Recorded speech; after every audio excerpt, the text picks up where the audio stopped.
In the last video, we went over some basics regarding the types of programs that you will frequent the most, and we also talked about how you also need to download and install DNFE. If you have not done so, please pause this video for a moment and get the programs installed and ready as mentioned. If you have installed those mentioned programs, well then, let's continue.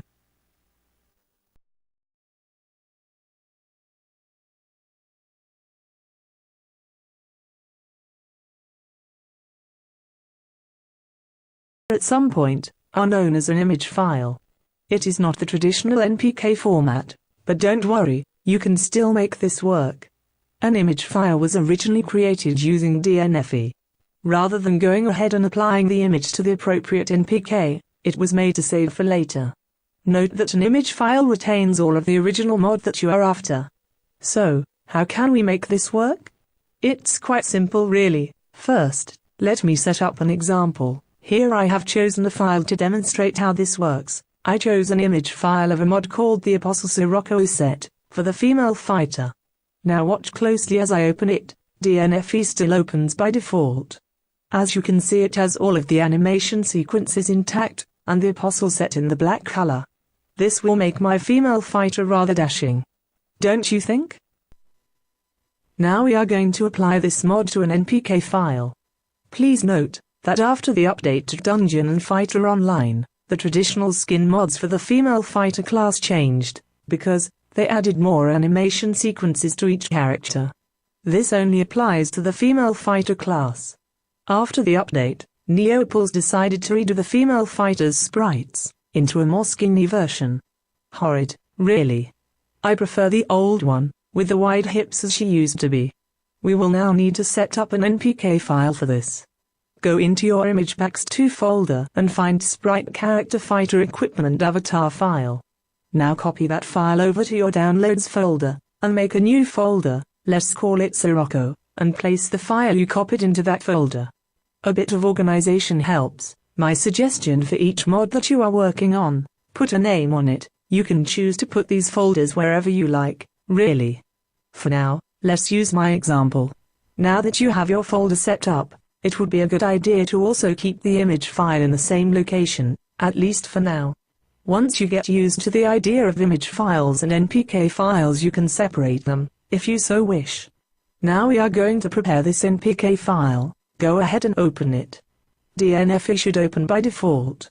Notice, in the File Contents window, there are files named FT Coat and FT Pants, etc. The only two files that we need are the FT Body. All of the others we will need to hide. This feature allows you to hide contents on files within an NPK. The result will be that the body file will be the only one that will show in-game.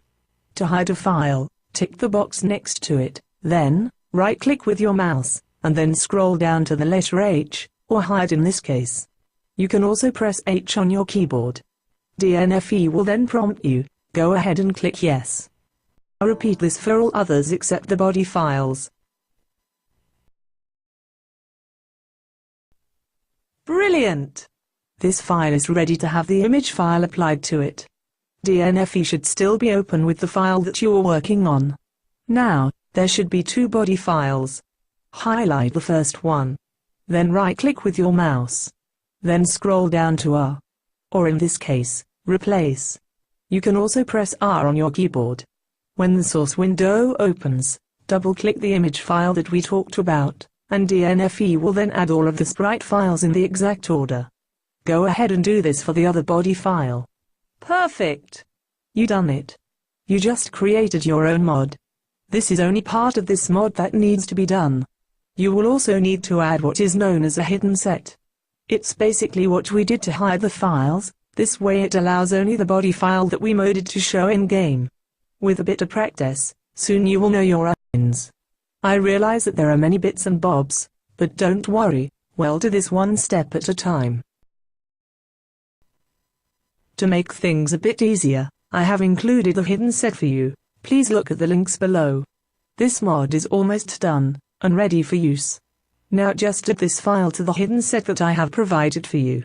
Now, we have to make sure that you add the appropriate extension at the end of these files. To make the game client read these files first, we use a parenthesis with either a number or a short description in it. I like the short description. It allows you to find a mod much quicker and change it if you decided you want to use another. If you do not use the extension in parenthesis, the game client automatically overwrites them.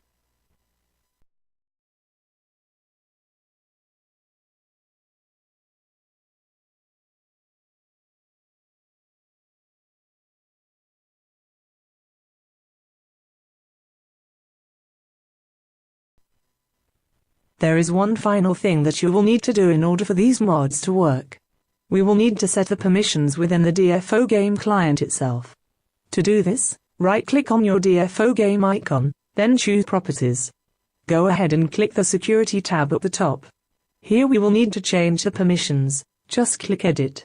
The only thing you need to do is tick the box next to Authenticated Users. Then tick the box in the Deny column. The rest will be ticked automatically. Then press OK, and that is it. Now that you have your mod ready, copy it over to your mods2 folder. Go ahead and start your game up. Smashing. Quite easy, isn't it? Now let's talk about making your own image files. Image files are versatile. They are not just limited to skin avatar mods. You can also make them from numbered sets, cooldown effects, and even backgrounds. So, to make an image file, go back to the first file we were working with. Once DNFE opens, highlight the body file in File Contents window. Now right-click with your mouse, and choose the Save function, or the little disk icon. That's it, you just made an image file. Alright, let's review. First, I introduced you to image files, and how to apply them. We also talked about how you can make your own image file. We also discussed that you need to add the extension in parenthesis. This way, the game client will read it first. We also talked about adding the appropriate permissions to the NPK.index file. This is only part of what you can really do. There are more ways to make mods. For now, play around with what we learned a bit. In the next upcoming segment, we will then get into more advanced methods. We will go over the methods used to make certain elements and character sprites. We will also talk about other programs that are used in conjunction with making them. That is it for this video. I truly, sincerely hope that the information provided was helpful and informative to you. I really do appreciate the time you took in watching. Thank you so much. There are more videos coming. Stay tuned for more.